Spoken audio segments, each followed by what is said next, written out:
This morning, I'm really excited to introduce a really cool app to our community called 99 Walks.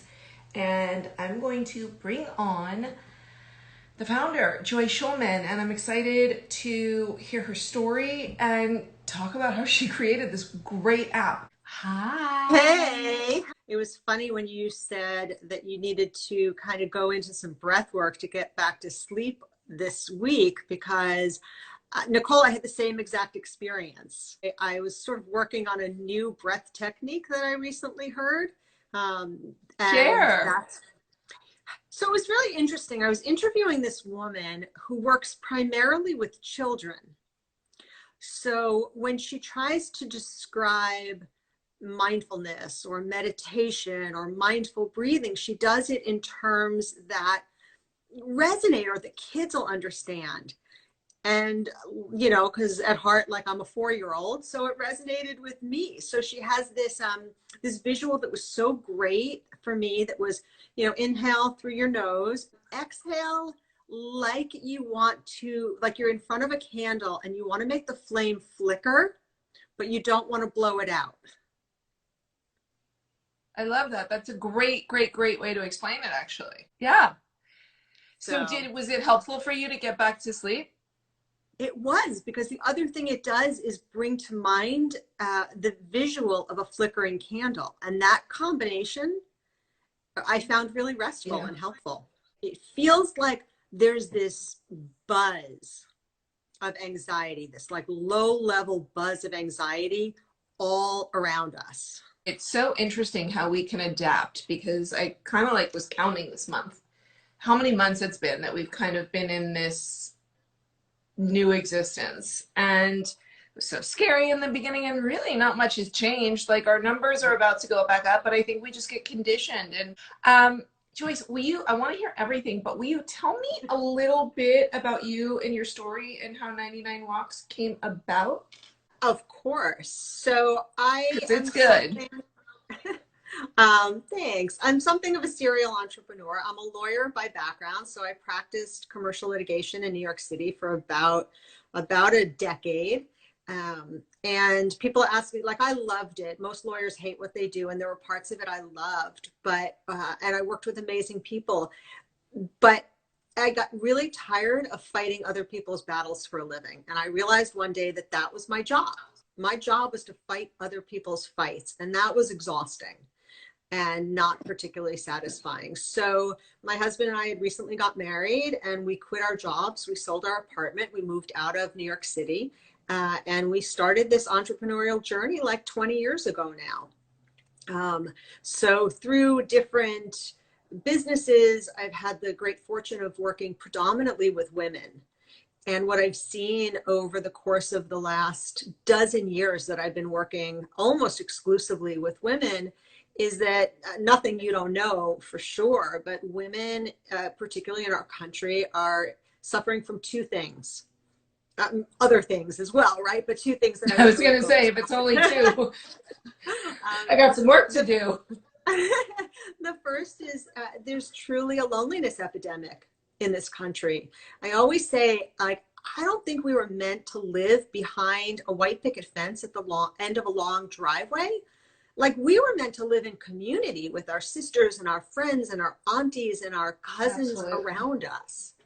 And I think Absolutely. the way we're living is just not great for us. And we surveyed over 2,500, and more than 70% of them acknowledge that they're lonely, that they suffer from loneliness. So something I always say to women is, if you feel lonely, you're not alone, which Right? is the paradox of that, right? Right. And I think so much of this also transpires on a magnified level in our current situation. Exactly. So then the other piece of it is, we have never, as a society, known more about health and wellness as we do right now. Like, we know as much right now as we ever have, and yet we are getting less healthy. Well, yeah. And I think also the other side of the coin is that people are more talking about it. Absolutely. And the things that used to be woo woo or too spiritual or granola, people are realizing there might be something to it. And I've always been somebody who walks. I know, have you always walked, or is that kind of a newer practice for you? I'm a late bloomer in life, and I'm assuming we all had PE in school. And when they'd want to get us to run around the track, I don't know if I just didn't want to push or whatever, but I was much more comfortable in the walking or the fast walking. And my grandmother, who was my best friend in the world, she walked when I was a kid. And I think it kept her alive longer. She must have walked 30, 40 years, Uh, 3, 4 miles a day. But when I went through my health challenges, well, I was walking everywhere. And then I went through some health challenges where I really couldn't get out of bed much, and I wasn't able to do much, and I wasn't able to walk much, and had my hip reconstructed and my knee reconstructed. And so when I started to be able to walk, I had to like learn to walk properly again. The acts mhm. of your stride and that. But it was very much I would wake up in pain. And I have this 16-year-old dog, almost 16-year-old dog who's in the room with me, and I'm single. So you have to get up and walk your dog.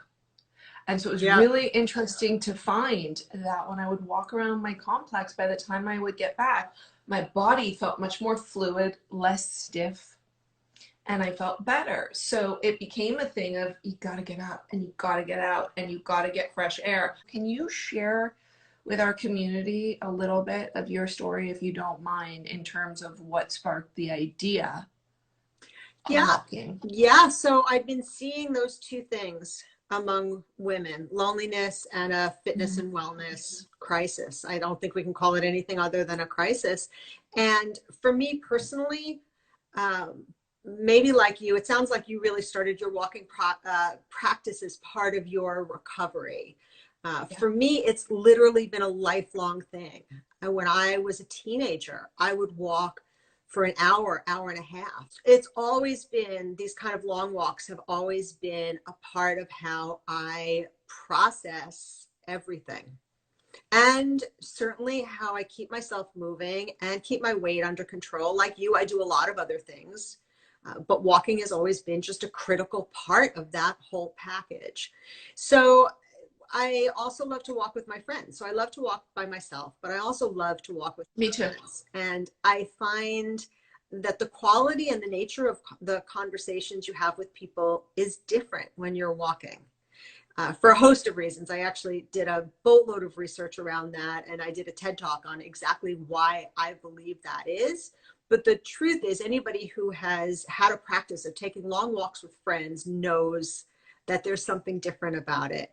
So, walking with a friend checks three boxes for me. I get some exercise, which I'm always happy to do.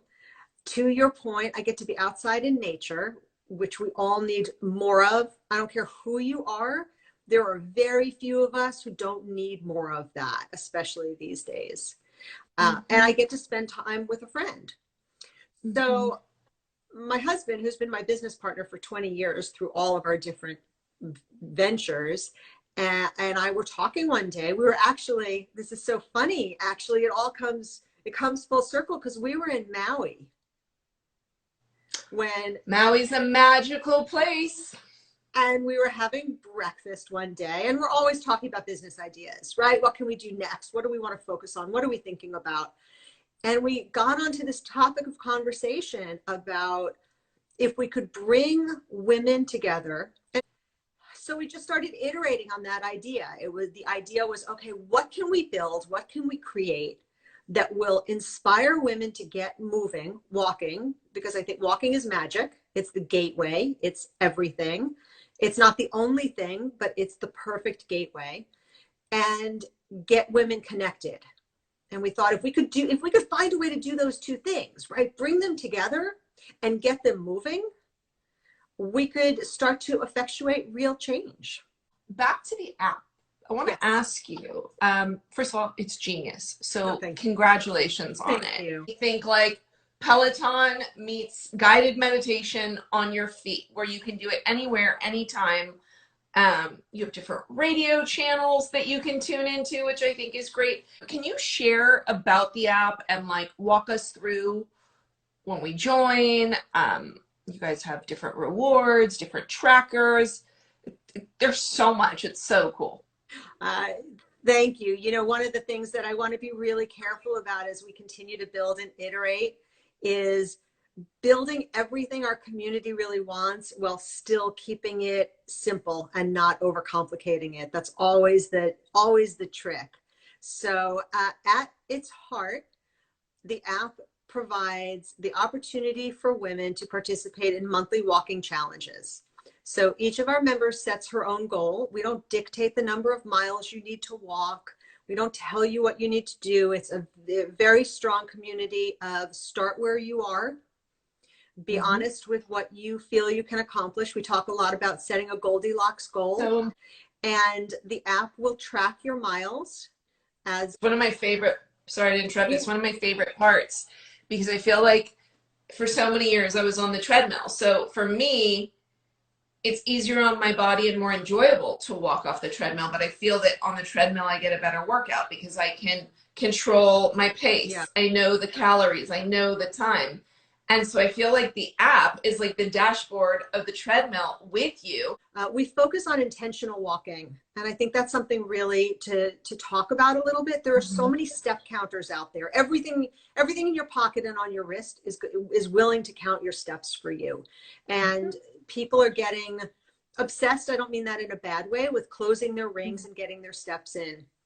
And listen, more movement is good. We're all sitting too much, and more steps and more movement is good. But because we're so focused on the mind and the mood elements of walking, what it does for your mind and your mood as well as your body, we're focused on intentional walks. And I think for women, that's so important because So we important. need to keep retraining ourselves to be willing to say, I'm going to take 20 minutes for myself, or I'm going to take half an hour for myself, or I'm going to take an Right. hour. I love how we talk about, 30 minutes of you time is just so important. Yep. Yep. So we focus on intentional walks. We send our members out we call them pack members. We send our pack members out into the world for the month. And then we offer a lot of content to help them along that journey for the month. So we Mhm. have daily inspirations, daily email inspirations, and within the Mhm. app inspirations, daily classes, which run the gamut from these kinds of, we call them journey classes, empowerment Mhm. classes, walking meditations. We have 4 different coaches, all with a different style. So there's something new every day. And then the Mhm. last piece of the puzzle for us is the community. They say that we need to do 10,000 steps a day. We're all different, so we all have different levels. But what really, and then I want to get into also some of the benefits of, walking, but how many steps should we be taking a day? How often? I mean, I think we all mix up, or most of us mix up a little bit of workout, but I think for those of us who are more sedative, who don't really have the ability to do weights, do classes, do this or that, walking is just a way of simply moving your body, being a body in motion. So because I know you've done so much research, how much walking for movement and exercise should we really be doing? So the 10,000 steps is a pretty artificial number. People like it because you can really zero in on it and it seems really tangible. And for most people, that's a little bit of a reach, but not out of reach. So it's kind of a Right. Goldilocks goal for a lot of people. There is no one standard as far as how much you should walk, except within reason. So assuming you're not somebody who has some kind of addictive type of personality where you're just pushing yourself more and more and more and more, assuming that we're not talking about the people who really take things to an extreme, the Mhm. truth is more is better. More is better. As long as Yeah, you are slowly but surely acclimating. If you're walking 2 miles a day, 3 miles is probably better. If you're working three you know, miles, 4 miles is better. so really, I guess it's the continual, in a gentle way, continuing to push yourself further. Yeah. So when we say more is better, the big piece of that is listening to your body. It just occurred to me that we didn't talk at all about wearable inspiration. Can I close the loop on the member Yeah, well, and I have a experience? couple more questions before we close, but I was going to ask you about wearable inspiration. I was going to ask you about the rewards, all of that good Yeah. stuff. And I also, before you do that, I want to share with our community and thank you so much for being so generous. Guys, we have a code for the app, Shift, and Joyce has been kind enough to offer us 50% off, which is incredible. And please go sign up because it's really, the last month I've been doing it, it's been so cool. I think in a time where we have all this stress. And now please tell us about what you were going to share. Yeah. So, as one of our team members said, there's no shame in your game if you need a little bit of bling to help get you out the door. So one of the trademarks of 99 Walks is what we call wearable inspiration. And each month there's a theme. We talk about that theme throughout the month. And for those members who crush their goal, and you do have to accomplish your own goal in order to earn your wearable inspiration, but we send you a skinny cuff bracelet engraved with the theme of the month.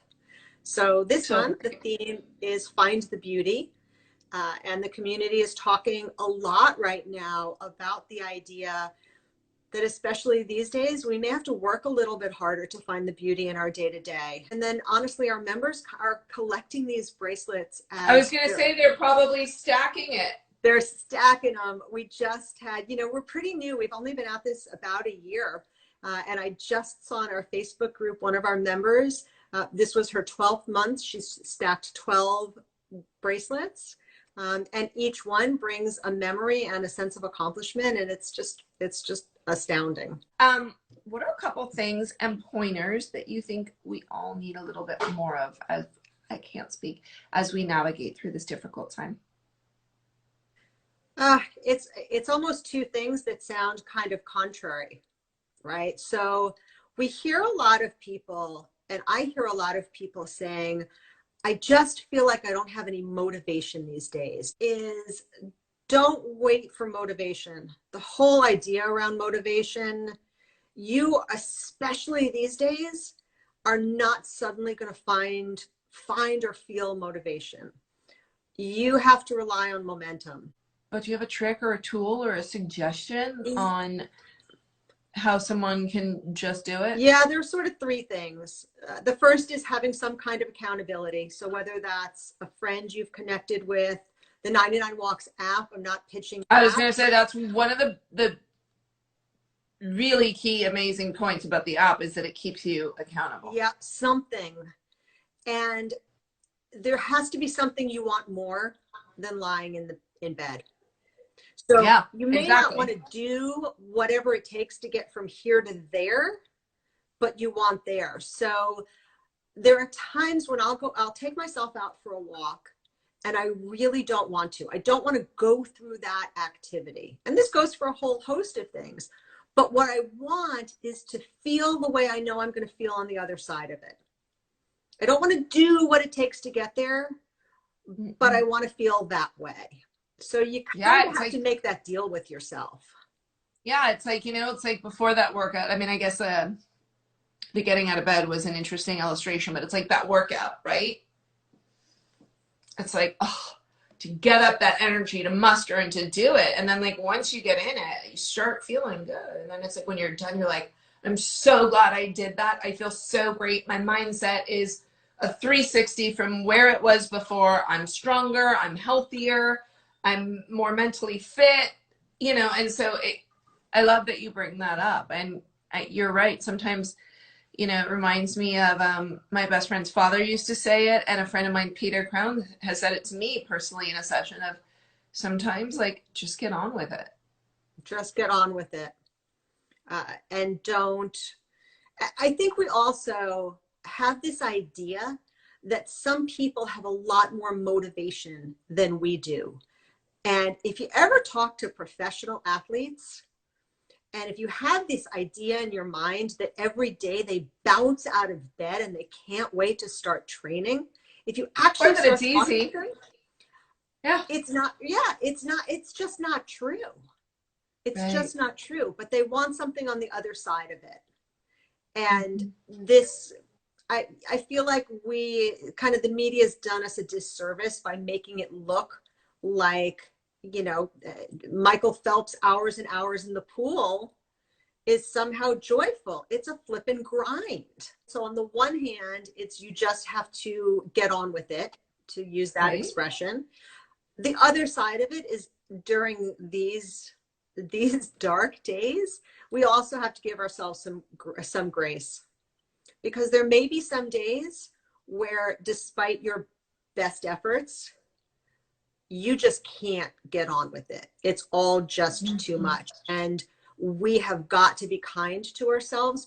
And if we can just give ourselves the grace and say, you know what, today's a day I'm going to stay in bed and watch TV, and that's okay, because I'm being honest with myself, and that's what I need today. My last question, which I feel like you almost just answered, is I like to ask everybody this as I close, as we evolve and as we shift into this new world we are entering, do you have any words of wisdom you can leave us with?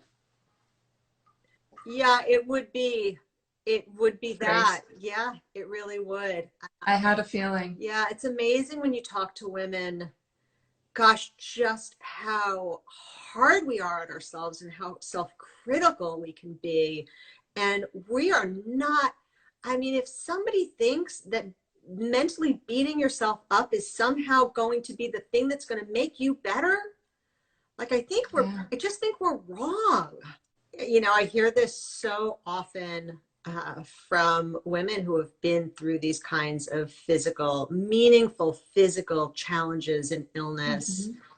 And invariably, they come out the other side with a clarity. I was going to say a wisdom, and I don't know that wisdom is the word so much as a clarity and a sense of priority that those of us who have not faced that challenge often don't have. And we have to work really, really hard, because it seems to me that as human beings, we should not have to walk through the fire to learn those lessons if we're going to continue to evolve and get better. Thank you so much for being so generous with our community. Oh, my pleasure. And it's my hope, Nicole, that this is like just the start of it, you know? Oh, absolutely. Like, shift is here, guys. Like, let's help her get that million walkers. If you want to know where you can find 99 Walks, you can search it in the App Store. You can go to our link tree, and there's going to be a separate link for it. Yeah, so search for 99 Walks on 99walks.fit. And if you want to sign up and use the shift code, do it through the website, not directly through the app, because the app doesn't read the code, just the website does. Oh, got it. Thank you for being with us on this Friday. Oh, thank you for sharing your community with me. It was great to connect with you.